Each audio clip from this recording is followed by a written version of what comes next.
Chapter 13, Bouncing Birkway. It was time to go tell Gram and Gramps about Mr. Birkway. Mr. Birkway was mighty strange. I didn't know what to make of him. I thought he might have a few squirrels in his attic of his brain. He was one of those energetic teachers who loved his subject half to death and leaped about the room dramatically, waving his arms and clutching his chest and whomping people on the back. He said, "Brilliant!" and "wonderful!" and "terrific!" He was tall and slim, and his bushy black hair had him look wild. But he had enormous, deep brown cow-like eyes that sparkled all over the place. And when he turned these eyes on you, you felt as if his whole purpose in life was stand there and listen to you, and you alone. Midway through the first class, Mr. Birkway asked for everyone's summer journal. He flung himself up and down the aisles, receiving the journals as if they were manna from heaven. "Wonderful," he said to each journal giver. I was worried. I had no journal. On top of Mary Lou Finney's desk were 6 journals. 6, Mr. Birkway said. "Heavens! Mercy! It is it. Can it be Shakespeare?" He counted the journals. 6. Brilliant. Magnificent.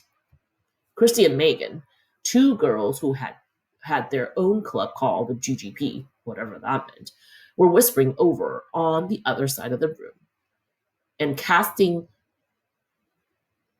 malevolent looks at Mary Lou's direction. Mary Lou kept her hand on top of the journals as Mr. Birkway reached for them. In a low voice, she said, "I don't want you to read them." "What?" Mr. Birkway boomed. "Not read them?" The whole room was silent. Mr. Birkway scooped up Mary Lou's journal. Before she could even blink, he said, "Don't be silly. Brilliant. Thank you."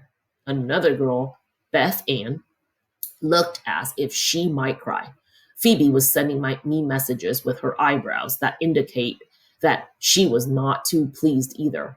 I think they were all hoping that Mr. Birkway was not actually going to read these journals.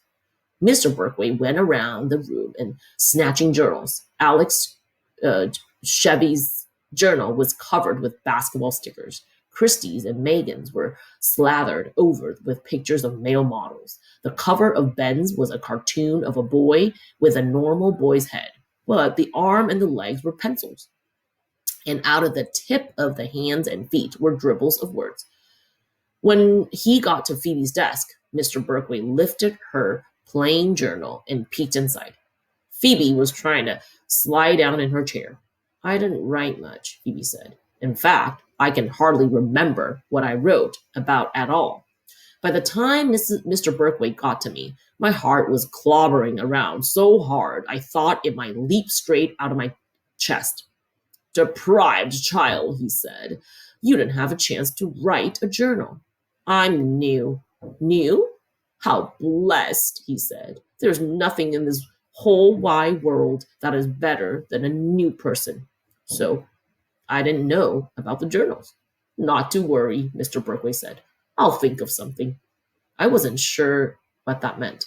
I thought maybe he would give me a whole lot of extra homework or something. For the rest of the day, you could see little groups of people asking each other, "Did you write about me?" I was very glad I hadn't written anything. For a while, we didn't hear any more about the journals. We had absolutely no idea all the trouble they were going to cause.